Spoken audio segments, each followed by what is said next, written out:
Hey, what's going on, everybody? Welcome in.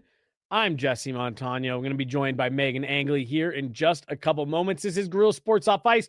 We hope you guys all had a fantastic holiday weekend here in the United States.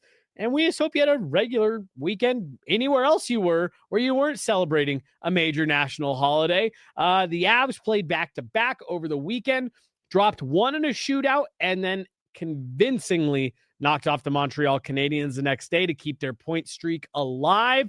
We're going to unpack that. And then as we are into December. We are approaching the deadline for teams to name their rosters for the Olympics coming up in February. And today we are going to make our case for why we think Scott Wedgewood should be among the three goaltenders playing with Team Canada. We're going to get into all of that, and I'm sure Meghan and I will go off the rails for some more stuff as well. But before we do all that, I want to remind you guys about our great friends over at RefiJet. Did you know that you could refinance your auto loan? Well, with RefiJet, you can save around $150 every single month, all which is a soft credit pull and zero hassle. Lower payments, flexible terms, maybe even some cash back in your pocket from your car's equity. RefiJet does the work. You get the savings. You guys hear me say it all the time. The best way to support us and the work that we're doing here at Guerilla Sports is by showing some love to our partners. So please head on over refijet.com/sports. See what they're all about. Fill out a form. See if they can't help you save some money. refijet.com/sports. It's the faster, easier way to refinance. Hello and welcome in. Please do not leave your luggage unattended on the station.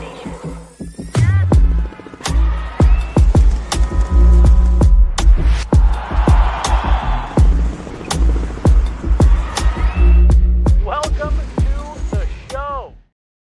Hey, everybody. Welcome in Guerilla Sports Off Ice. I'm Jesse Montano. This is Meghan Angley. Hey. Monday afternoon edition coming off the long holiday weekend. Meghan, how was your Thanksgiving? How was your weekend? It was a lot of fun. Also, Thanksgiving was good. Good.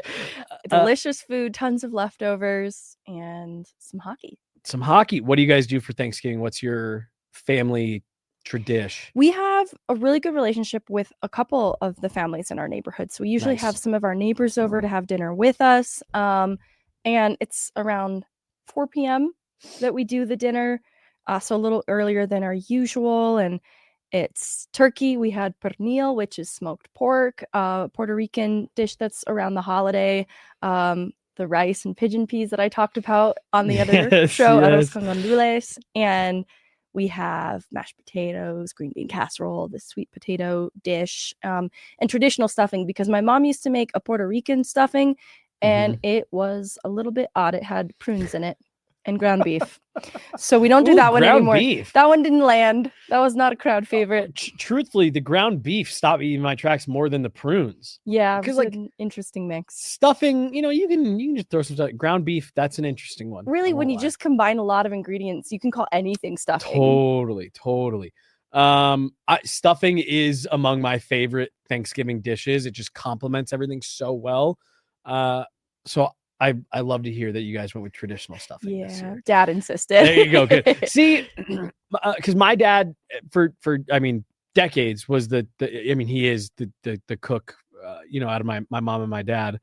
And he would make these Thanksgiving feasts growing up, and we would always get mad because Dad would always want to, do you guys mind if I try something different on Thanksgiving? It's like, no, Thanksgiving is not the day to be experimenting here. Let's go with the classics, the heavy hitters that we know everyone is just going to crush at the dinner table. Also, happy belated Thanksgiving to our Canadian friends who Yes. celebrated in October. Yep. I think it is. Yep. It was very end. Yep. Very I'm end of grateful October. for our Canadian friends as well. Yep. We should, now that we're as far away from both of those as we possibly can be. We should make third Thanksgiving. Ooh, all right. And it's North Guerilla, American Guerilla Thanksgiving. Sports Thanksgiving. Yes. We should do that. That's a better idea than what I was going to say. But two, we should do like Thanksgiving specials next year and do it on both Canadian and American Thanksgiving. Yes, I like that. Because I feel like we always let Canadian Thanksgiving go by and we don't acknowledge it in the way that we should Yeah. for how closely tied I agree. specifically I we agree. are. They deserve some love. They deserve some love. Meghan practiced today for the Avs. Just real quick, this isn't on the rundown to talk about, but fun, light practice today. No, I'm glad you mentioned it. It was a fun surprise. My friend is in town and we've done one other Avs practice. So today was just completely different. Mm-hmm. Like, they don't normally do this. Because you tweeted, Val Nichushkin's on the ice and Right. the power play jersey. And I glanced down as I was walking in and Malinsky was in the blue jersey. So I was like, PP1? Like, it must be an optional day. And I looked at my friend and I said, respectfully, Malinsky's in a power play 1 jersey right now. And then I saw Kale on the ice. I said, hold on. Well, so I had the same exact thing because I went, oh, Val, PP2. All right. And then I saw Brent Burns in a blue, which is normally power play 1. And I went, whoa, Burn. And like, if you were in the room, you heard my brain processing what I was looking at. I was like, Burns on PP1? What is this practice? I said, oh, there's only 2 jerseys out here. And it was a rare day where half the guys were in burgundy, half the guys were in blue. And that was it. All right. So, one, Kiviranta is sick in these little mini games. He did fantastic. In the one where they just do the nets in the neutral zone and it's 2v2. He had like 3 goals. What was my second observation and takeaway in all of this? Oh, I personally thought blue team won more of the games, but they ended up doing the little suicides. Well, and I wonder if it was just for whoever lost the shootout. Because Burgundy won the shootout. And so I wonder if that was like a, hey, we suck at this, so whoever sucks less at this doesn't have to skate. Because I personally thought blue team won more games today. See, I wasn't paying super close attention to that part, like who won. But they seemed like they were having a blast. Yeah. A recount. No, but like I said, it was good to see them having fun, especially after, like, give them credit. The Avs had won 10 in a row.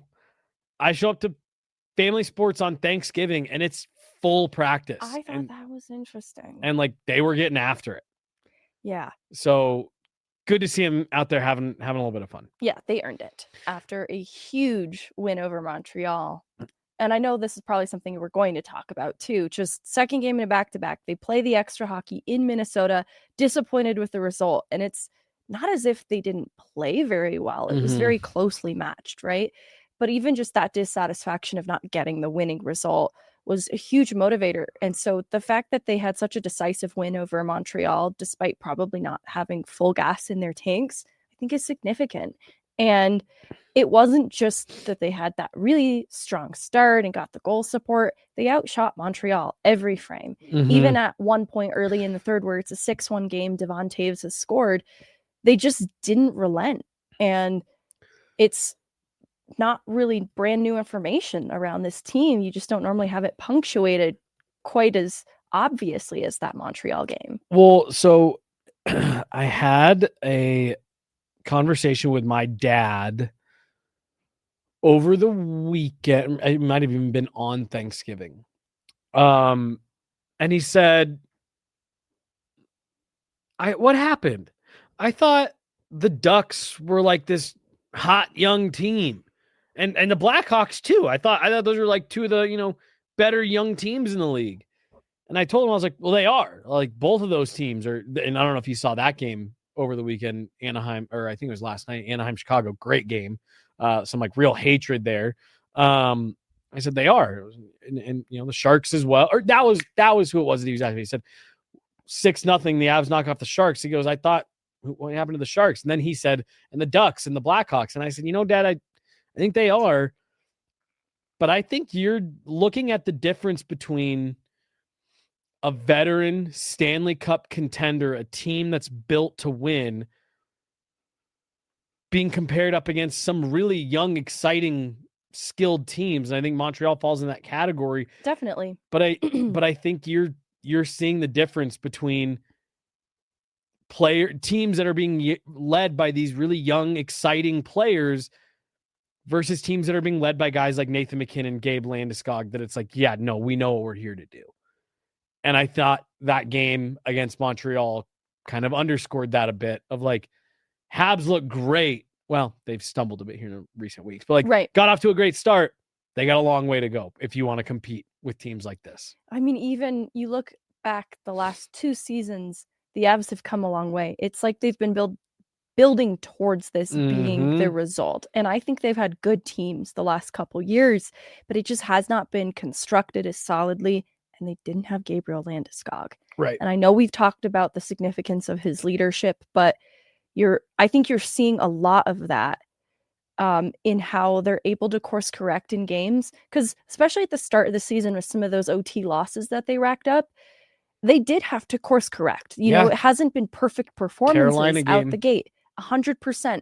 And so in saying that, it's been a learning lesson too, but I think the leadership, starting with Gabriel Landeskog, but not exclusive to him, has been a huge reason why they're having their success. It's not just that this is a well-constructed group with a lot of talent at the top.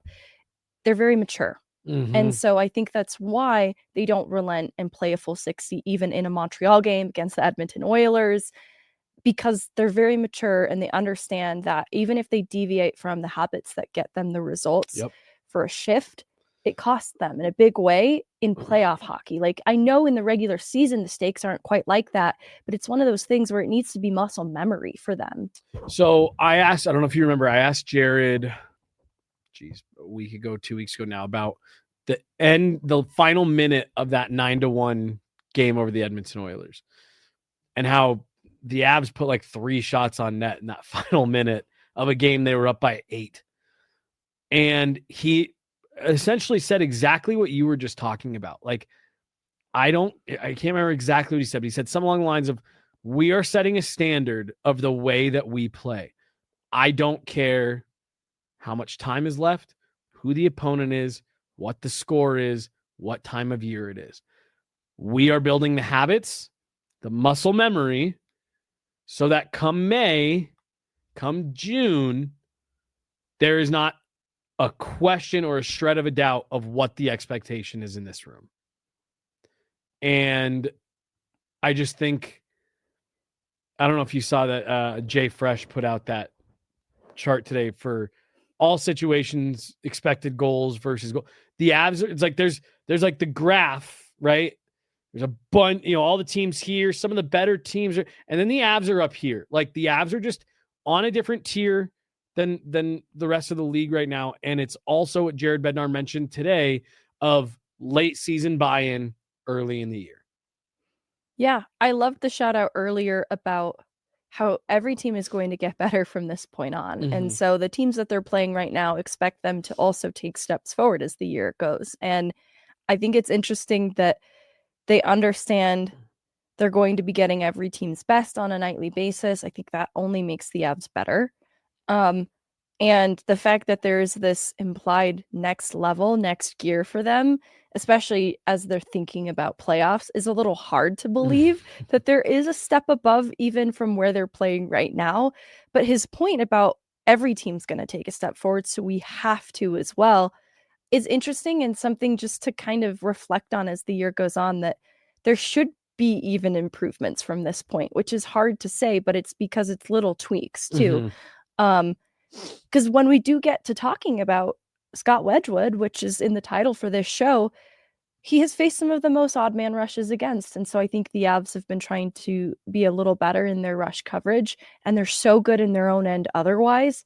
But that's one of those little things then that could emerge as something of a critique for an otherwise good hockey team right now. Right. Did you watch because I know you had Eagles. Were you able to watch the game against Minnesota? Most of it, at least? Yes, because I started driving up for Eagles since they had an earlier puck drop. Right.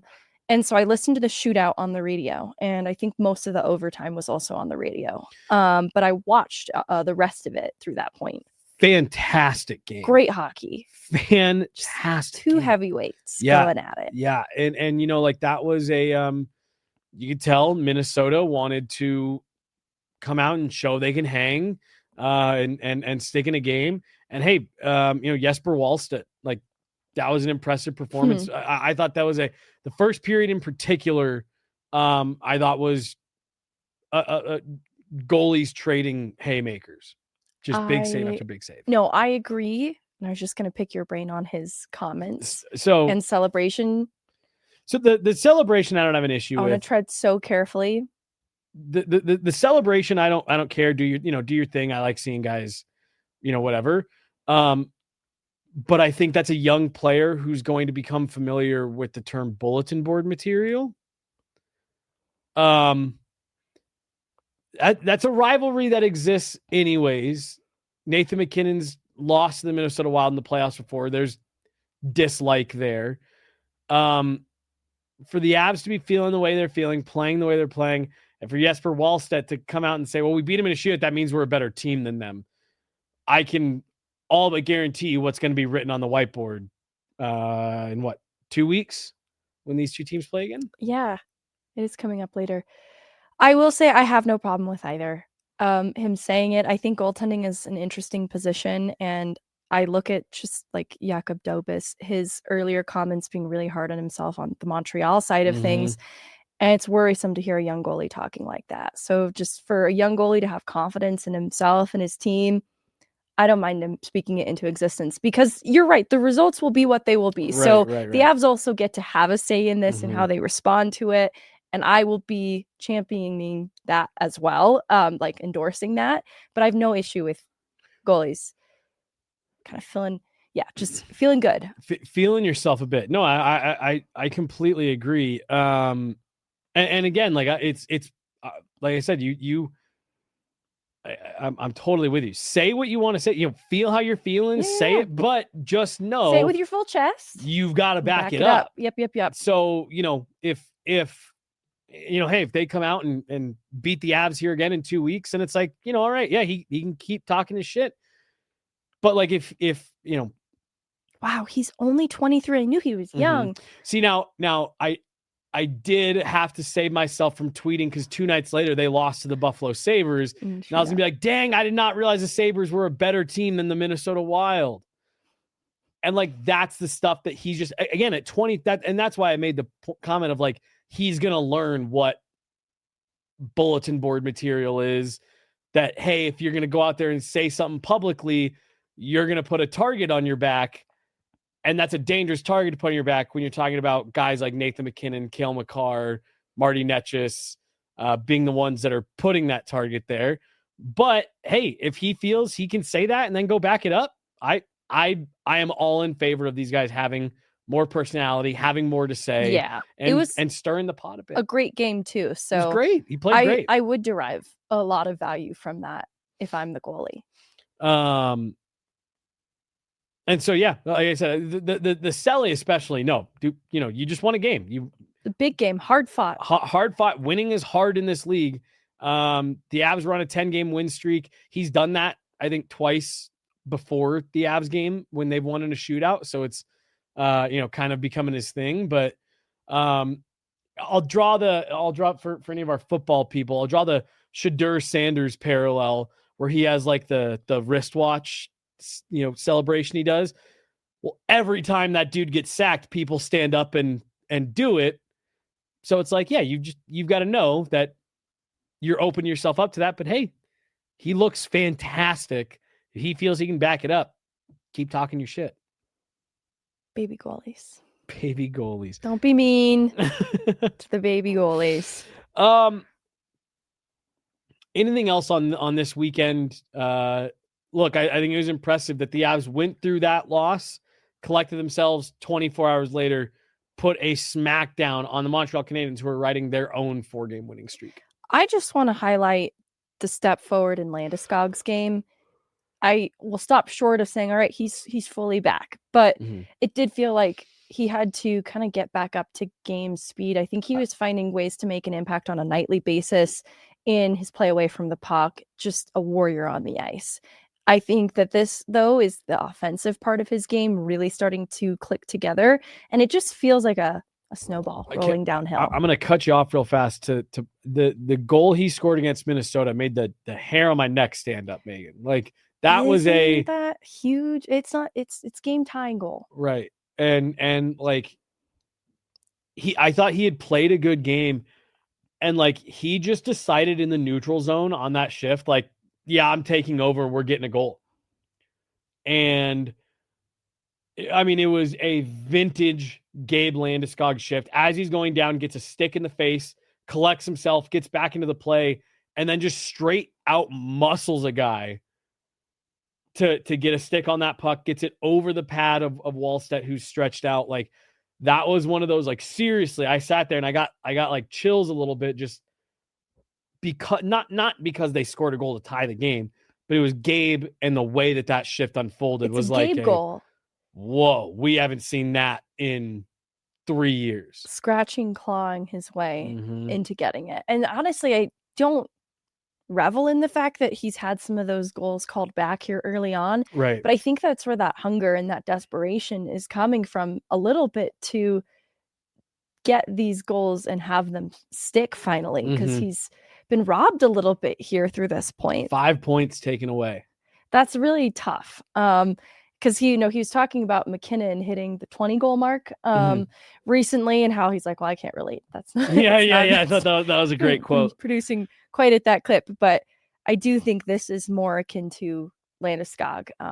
Just going back to when we last got to watch him play hockey regularly, and alongside that, the emergence of Brock Nelson too, who, interestingly, at the end of each month just seems to really take this step forward offensively. And so I think now, as we're getting into December, he had a really good end to his November.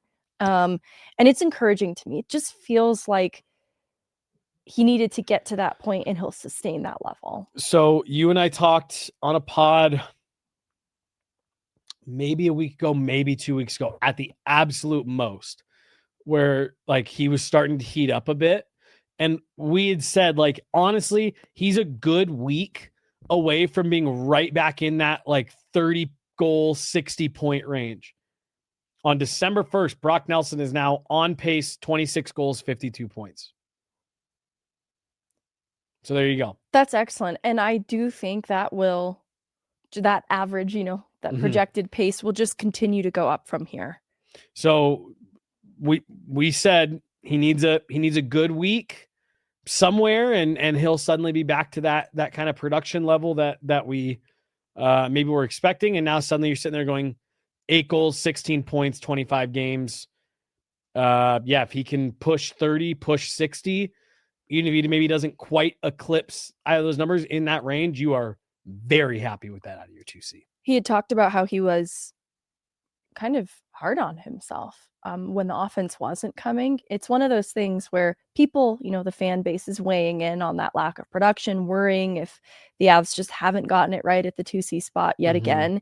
And I think no one was feeling the pressure of that more than Brock Nelson. And so the body language in that first goal that he gets in the Montreal game in particular, you can see the raw enthusiasm and relief that's washing over him. I like to see a player like that, who has scored a lot of goals in this league, celebrate them, especially right now. I just think it has a little more significance outside of that just being a game opening goal there. Well, like, we talk about it, fans talk about it, but that, like, for Brock Nelson, like, he's, I'm sure, very aware, second line center, team with Stanley Cup aspirations, Nathan McKinnon, Cale Makar, like, I'm sure that's pressure that he wears, that he's got to manage.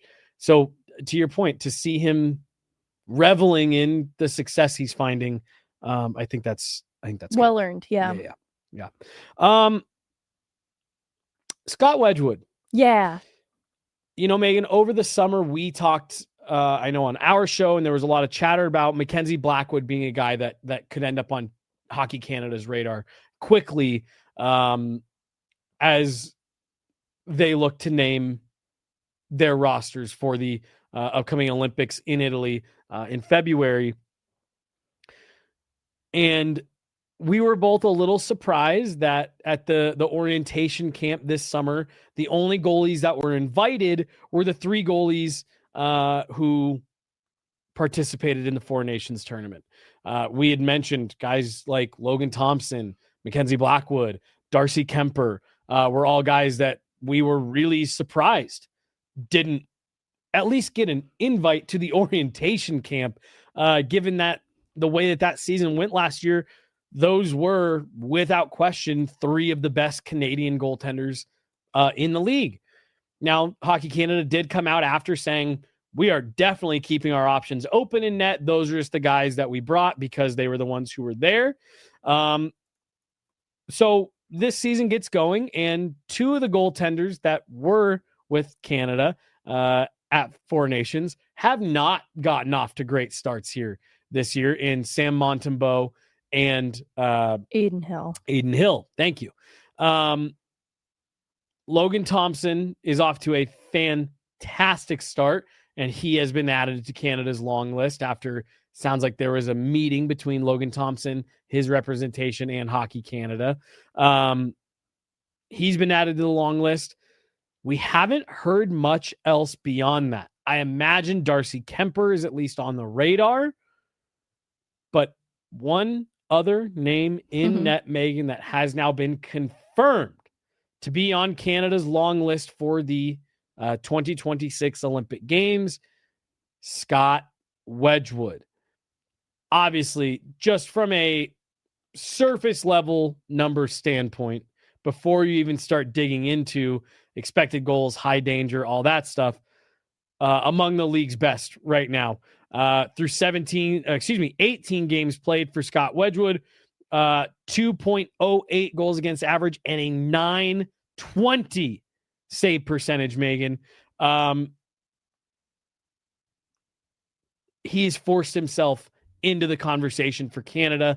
And I think when you take the numbers and what he's done on the ice and combine it with everything that you get with Scott Wedgewood off the ice in the locker room, I think he's got a great case for it. And we decided we wanted to have this conversation today after just another great chat with him in the room. So what I'm actually going to do, Megan, is I'm going to play our conversation with him from today. And then when we come out of that, you and I've spent time talking about it the last week. Not only do I think Scott Wedgewood has a case for it, I'm at the point where you can take 3. I don't think Canada has any reason why they shouldn't take Scott Wedgewood. So we're going to hear from Scott from today. He was fantastic. It was just Megan and I there chatting with him. So nice long conversation with Guerilla Sports. Scott Wedgewood today after practice. Oh, is this going to fight me again? As long as it works in the stream. See, but this happened to me over the weekend where I was wanting to play it and it wouldn't play. So hold on. Let me re-queue this up. Perfect. Before we get into anything ultra specific, Scott Wedgewood even being on their radar, I don't think any of us had that on our bingo card 2 months ago. No, but maybe we should have allowed more space for the possibility. I think part of it was not counting on Aiden Hill and Montembeault having the starts that they've had. I wouldn't have counted on that either. So maybe that's where it's fair to say we weren't thinking of it. But you look at the success that he had since coming to Colorado after a shaky start in Nashville, but I think the context of that Nashville team is incredibly important to note. Yeah. I mean, even on the heels of that trade, because some people were attached to Jussi Saarinen, and I really liked him as a prospect. But I understood that context of that team in front of Wedgewood or Jussi Saros was rough, and that the results followed. It was a rough year for Nashville in particular last year. Yep. And so I don't think that his numbers in the 5 games that he starts Nashville really are a reflection of where he's been at as a goaltender, because I think his time in Dallas is a more important marker in the direction that he's been heading as a goaltender. And understandably, he's been a backup through that point, but the workload has just continued to ramp up a little bit at the start of this year. But he handled the limited games by staying ready and giving the Avs a chance to win last year, as soon as he came to Colorado.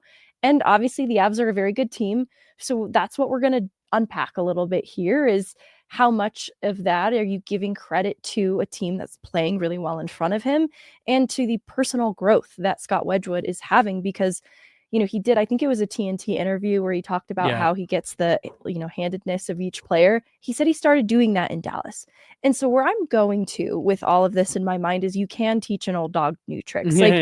Development can happen at any time. And so in talking with Wedgewood outside of this interview, a little bit about UC Parkala, he has had really interesting things to say about how much UC Parkala has helped to work on some things with him, not being so aggressive in his feet. And Bednar has talked about this too. And so I think that Wedgewood is taking steps forward as a goaltender, and that's translating in the results we've seen now in the 19 games that he's played to start this year with more of a starter's workload.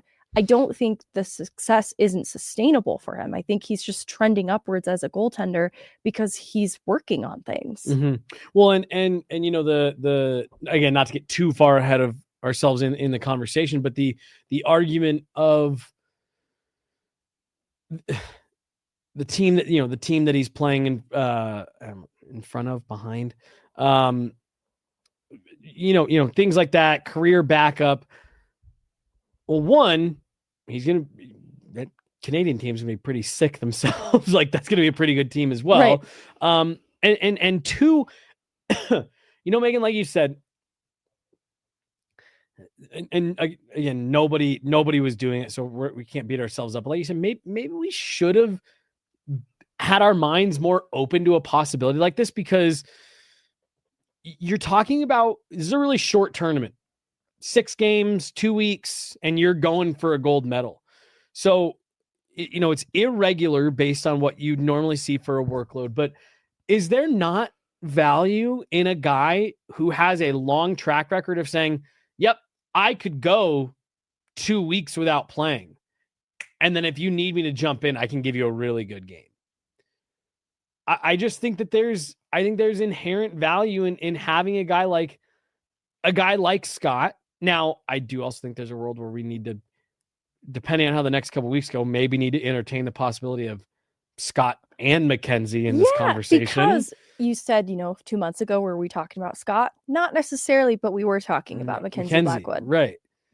Should he get healthy in time, get up to game speed in time? Absolutely. Yeah. Well, let's hear from Scott today. I got it queued up. Let's Perfect. hear from Scott, and then we can get back into this conversation of having a guy that can maybe jump in for you, who maybe hasn't played since the opening ceremonies, but hey, you suddenly need a guy.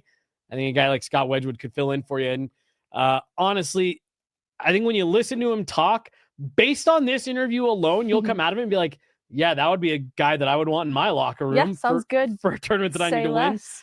So Scott Wedgewood today after practice.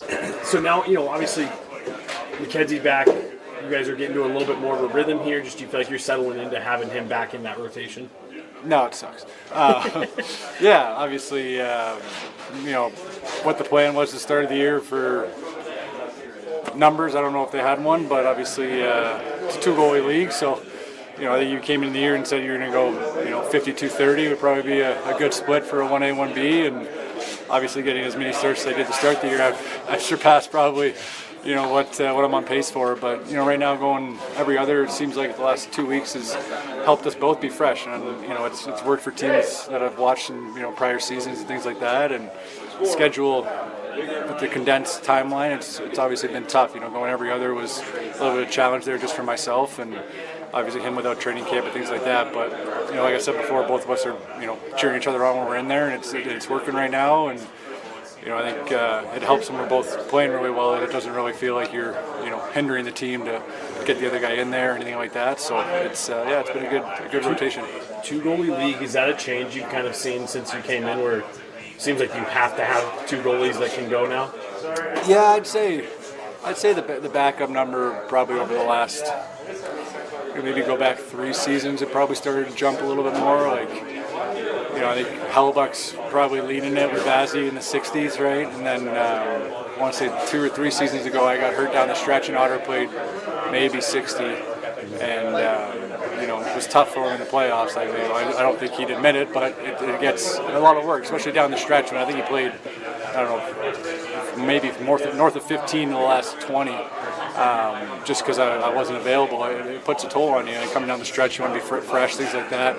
But just the way the game's played, even in games when you only get 16, 17 shots, it's still zone play and east-west and shots wide, block, you're still going up and down. It's not like you just stood there and you got 16 shots. There's still 45 attempts or whatever the final number gets out to be. So just the way you play the post and the mental, awareness of it, it's you're taking a test every day. It's not like just because I played, I didn't have to work my brain or go up and down with a low number of shots. So, I think it's definitely increased over the last couple of years and a long way away from when, Broder and Patty and those guys used to play 65 plus. That was a different game for sure. You did that interview talking about the handedness. Can you describe it being something that you started doing in Dallas? Can you tell me maybe a little bit about some of the growth that you've experienced as a goaltender, kind of starting from that point and working with that goalie coach in particular?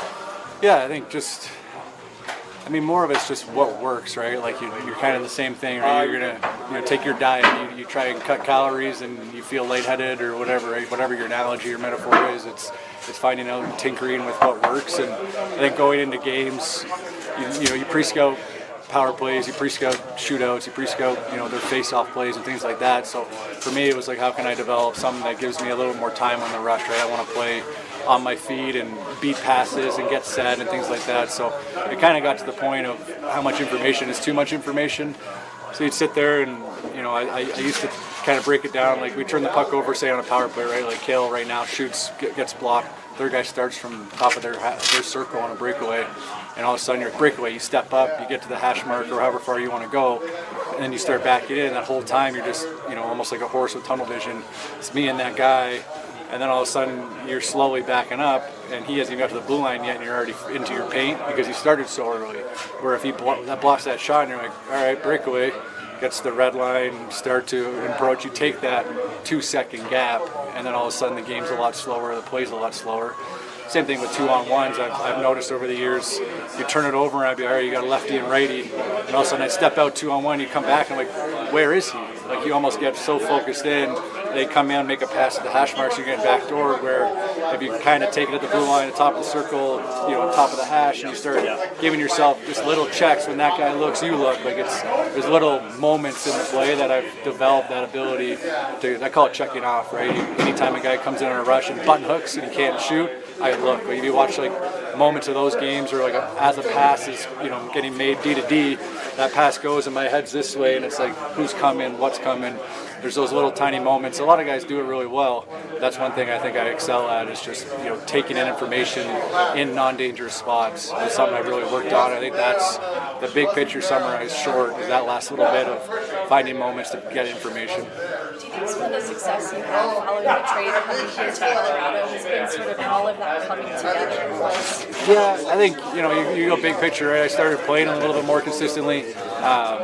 It's funny, I get comments about Nashville and stuff, and it's like you played 3 or 4 games, right? And it's like you go out the next night and get a shutout, your numbers are completely different in Nashville, and it changes, right? So it's all relative in that sense. I was played in Arizona and Jersey that were, teams at the bottom of the league as a whole. We couldn't, get things going for whatever reason. Blackie was there. But I come out of those situations with, I think, a 3 and a 900, and it was just like, I was proud of that. How much different would it have been if Vazzy or Carey Price or some of these elite guys were on that team? Do they come away with a 2.5 or 2.7 and they're that much better than me? You can appreciate that, but proud of where I came from. And then it's just like, all that in time, right? I played 100 and I don't even know, 30-some games when I got to Denver. And now all of a sudden you're, in less than 365 days, I'm pushing 170. So there's been a lot more time in that to make sure those things work and consistency works, and you start playing more and, okay, that worked again, let's run it back, and then the next game that didn't work, what can we tweak? And the more you play, the better you feel, and it's kind of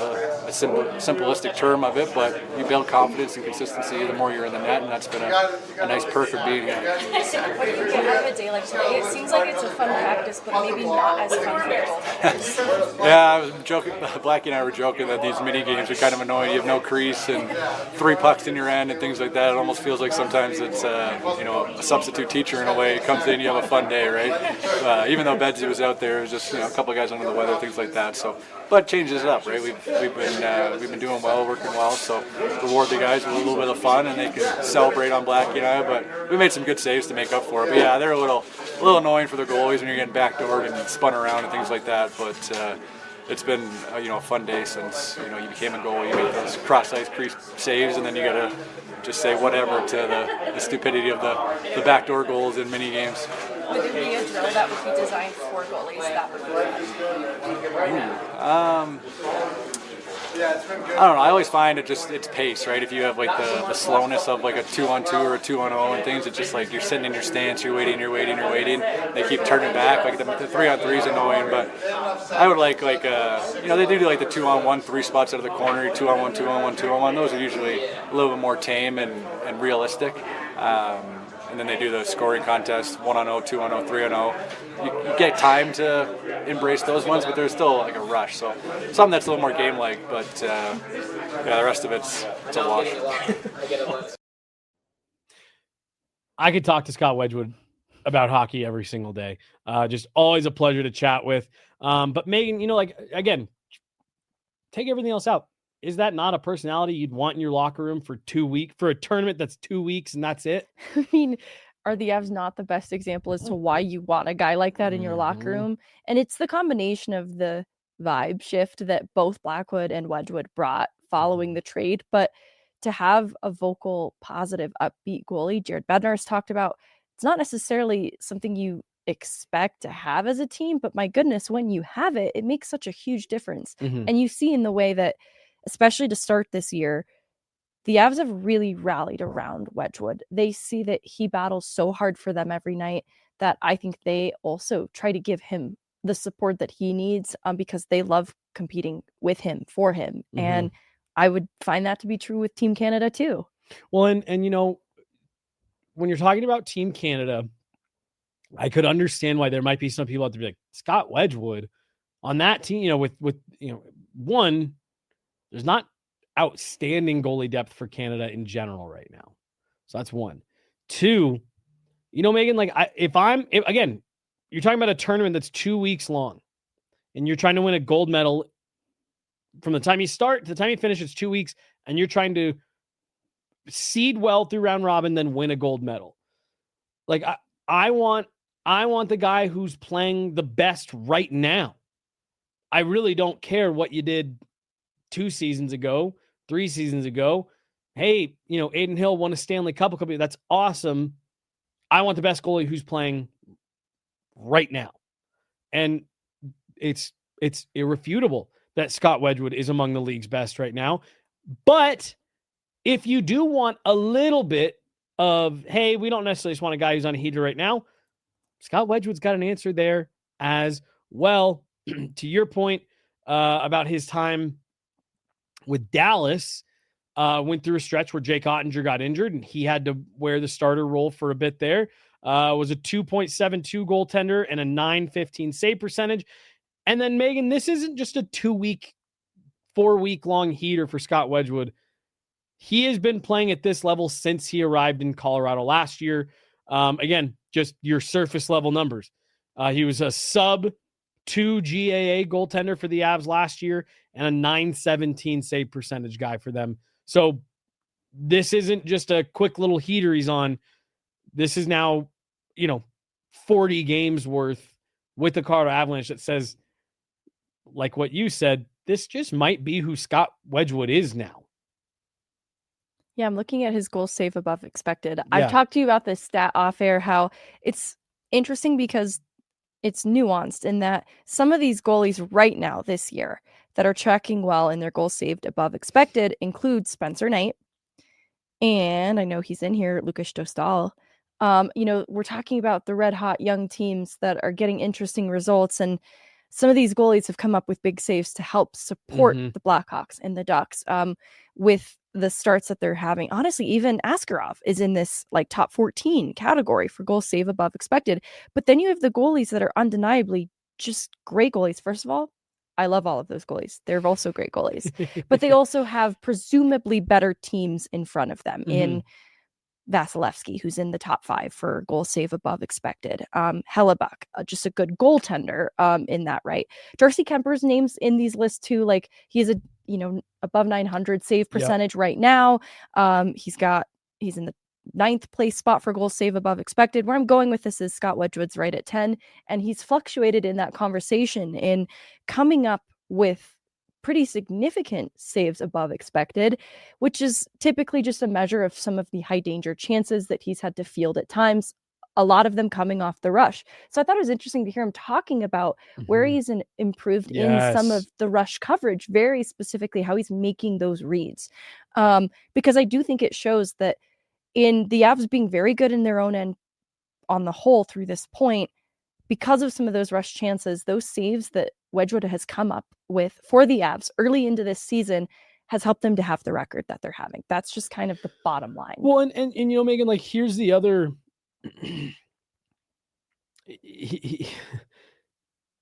I get the argument that some people might make of like, oh, well, he plays behind a great team. How'd the last two goalies do?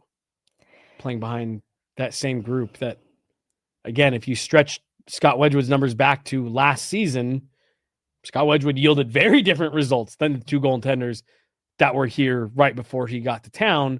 So again, while I think you can acknowledge, hey, he plays for a good team, I think everything that you just mentioned, like, you cannot take away for what Scott Wedgewood has done. No, and I want to assign then there isn't a great analytic to track this, but the weight of a timely save, because that was where things would really fall apart with the last goaltending tandem is it was not getting the saves early in games, and it would get to a place that was demoralizing that they couldn't come back from in game. And so while the Avs have a lot of talent that can provide offense, goal support, it just was hard when they were starting games from behind constantly. And so Wedgewood's ability to course correct in game, even if there is a goal that's allowed early, he doesn't let the emotion get away from him. His body language is very confident in net no matter what, even if there is a goal against early.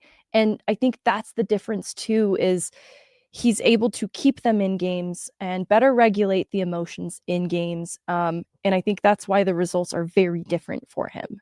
Well, and just, from everything that we've heard for what Canada is trying to put together for this roster, they want guys with experience, guys that know how to win, guys that can come together quickly. Because again, like I keep harping on this, but like, it's a short tournament.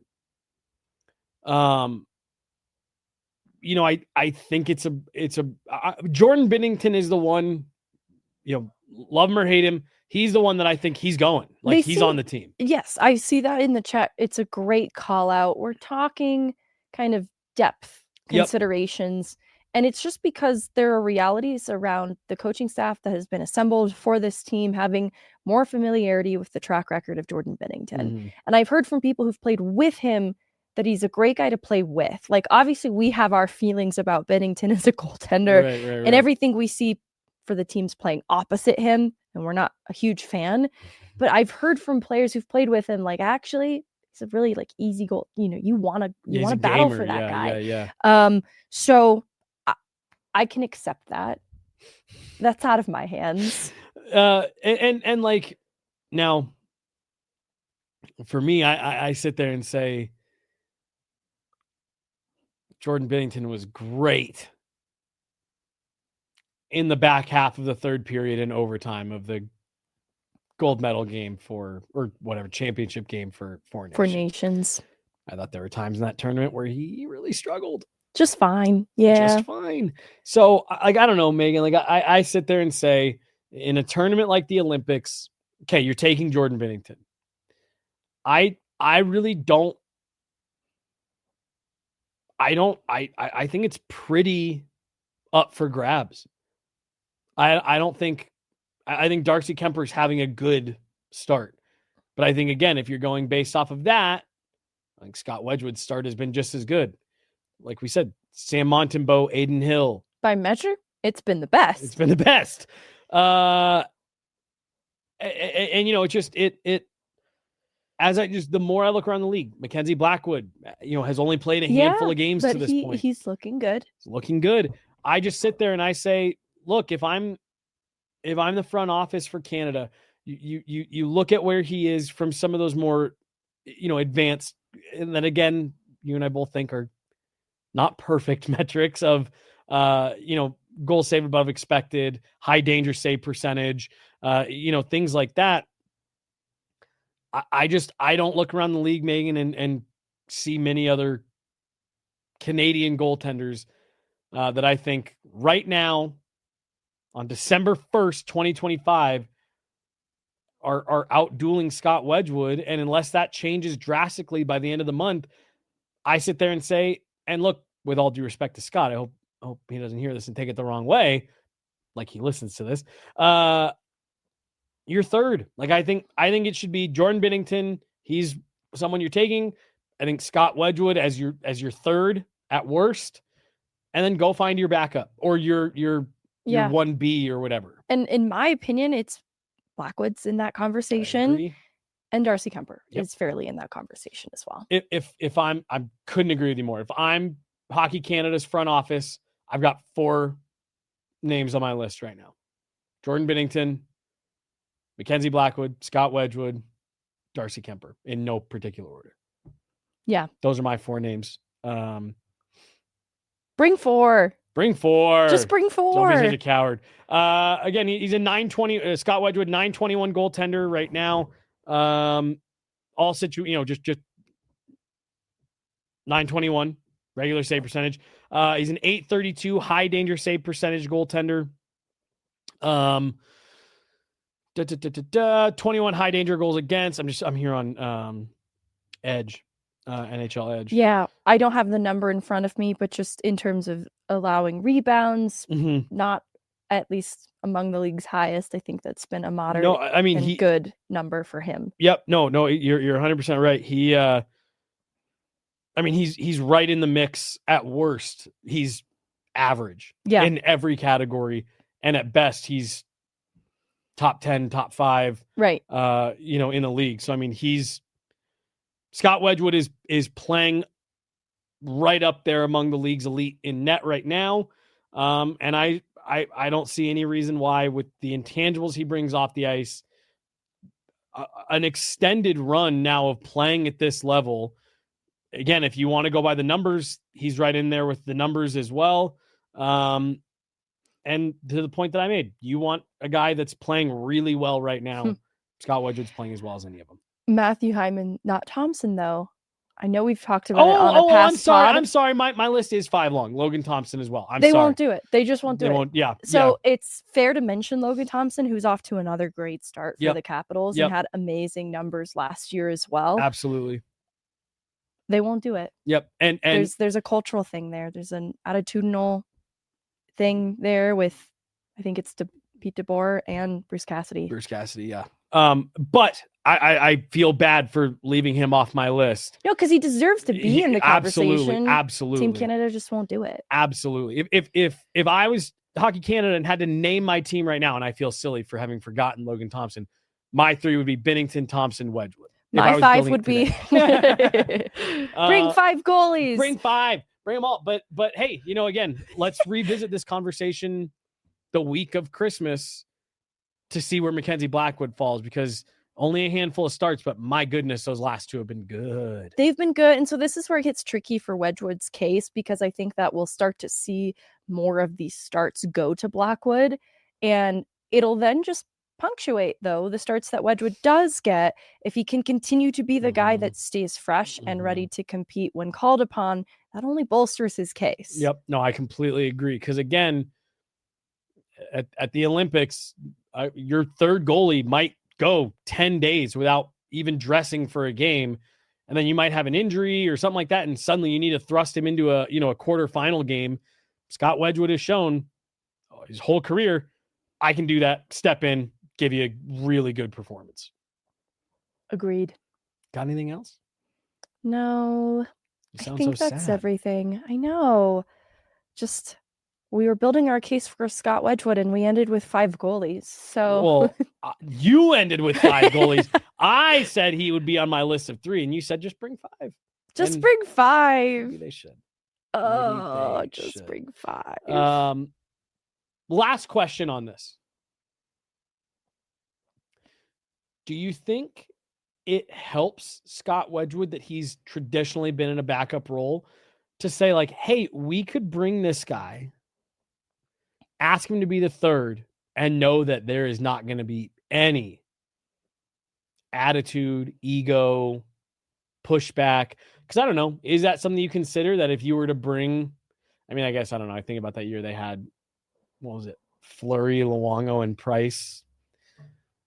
So I don't know, but is it one of those things where, and I'm going to pick on Logan Thompson just because we were just talking about him. If you were asking a guy like Logan Thompson to be the third, would that be an issue? If you're asking a guy like Jordan Binnington to be the third, is that, you know what I mean? Like, do you put any value in that of like, hey, here's a guy that's comfortable with that role.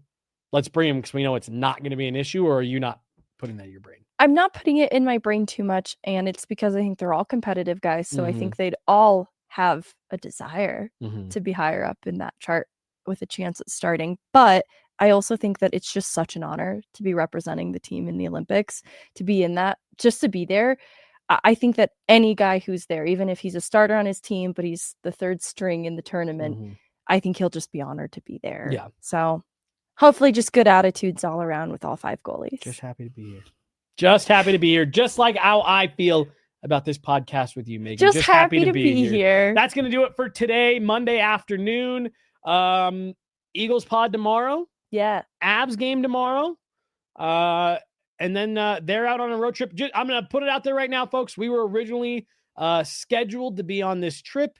Don't know if you've checked hotel prices in New York recently for this week, but apparently it's NYC shopping week. I was told they're lighting the tree on Wednesday. I'm really sad. I wanted to see New York at Christmas time. And it is priced as if they are lighting the tree, and it was NYC shopping week. So we were supposed to be on this upcoming trip, but just got a little pricey given the time of year and all that stuff. So we won't be on this one, but we'll have plenty of stuff coming to you guys from the studio while they're in a couple New York cities, Philly, all that good stuff. Yeah. But so we were definitely bummed. We were looking forward to this trip. It's been a fun trip to be on the last couple of years. Yeah. But I think there's road travel in the future Yes, too. Like yep. this was bananas pricing. but like bananas. Yeah. I've done a lot of travel for hockey. This was no question the most expensive I've ever seen.